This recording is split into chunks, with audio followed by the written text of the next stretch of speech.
Hello, I am Keisha Weller. This webinar is part of our training series called Talk About Sexual Violence. It is designed to help medical providers and their patients have meaningful conversations about sexual abuse.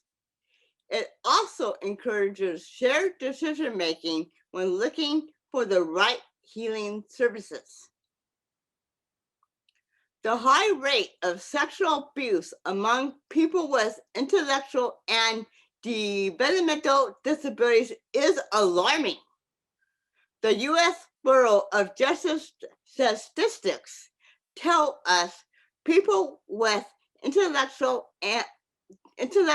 disabilities are sexually assaulted 7 times more than those without disabilities.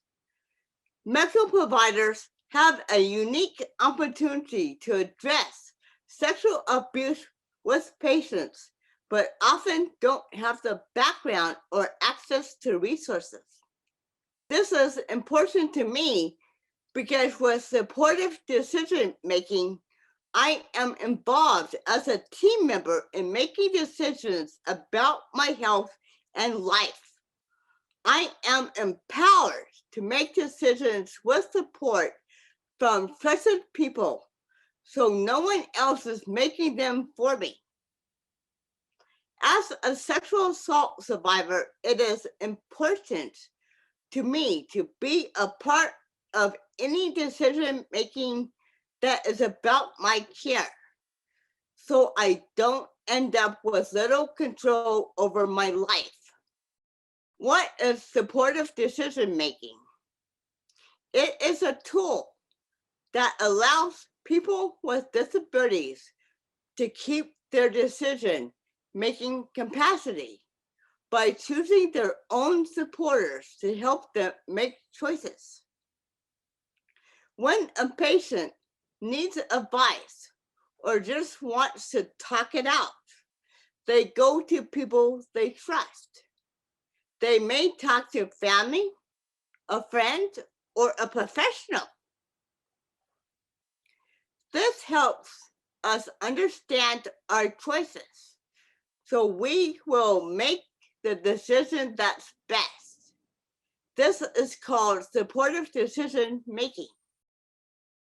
Who uses supportive decision making? Anyone. People with disabilities use supportive decision making to come to their own decisions and have more control over their lives.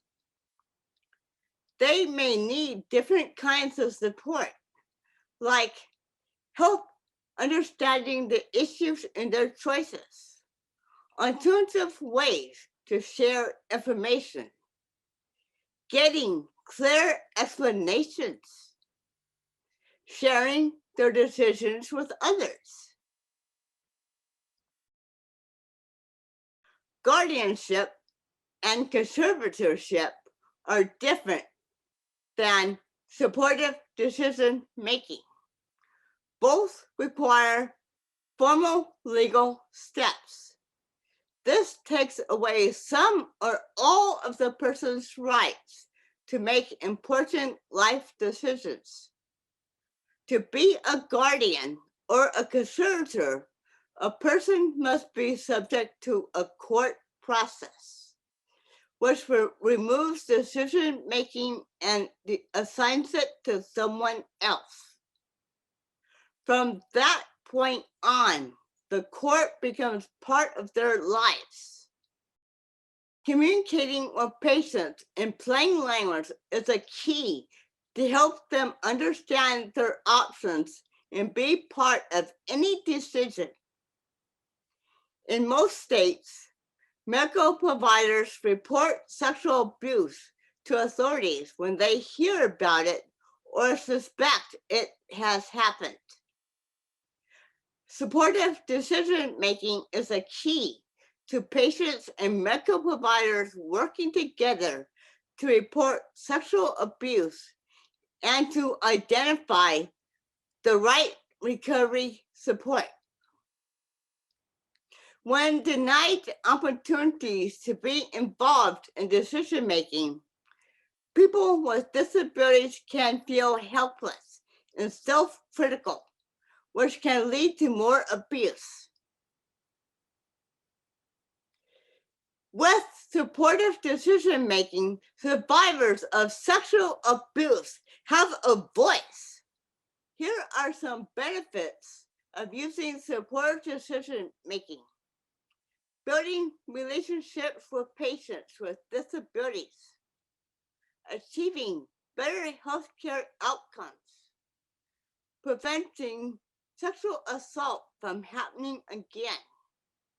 Ensuring patient is involved in decision-making about what happens next. Some final thoughts.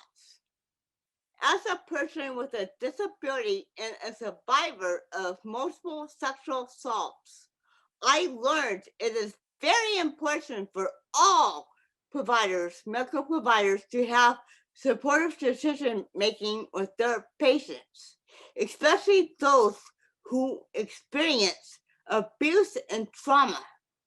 At my medical appointment after the assault, the medical team did not include me in anything that would happen.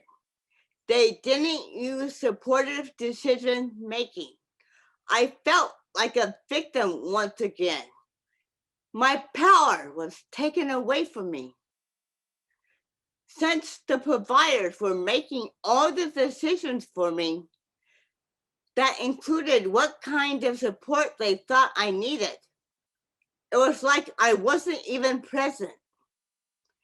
Supportive decision making helps providers understand what is meaningful to patients, especially when it comes to sexual assault recovery. I know the time when I was a respected team member, I healed faster. Now, along with James Medeiros, a other self-advocate advisor to our project, we are national peer mentors to help encourage more medical providers to use supportive decision making.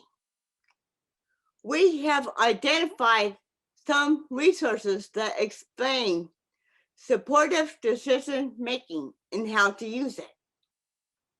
For more information about Talk About Sexual Violence, please visit our website at talkaboutsexualviolence.org. Talk About Sexual Violence is a project sponsored by the ARC's National Center for Criminal Justice and Disabilities and the Board Resource Center. We are funded by the West Foundation. Thank you.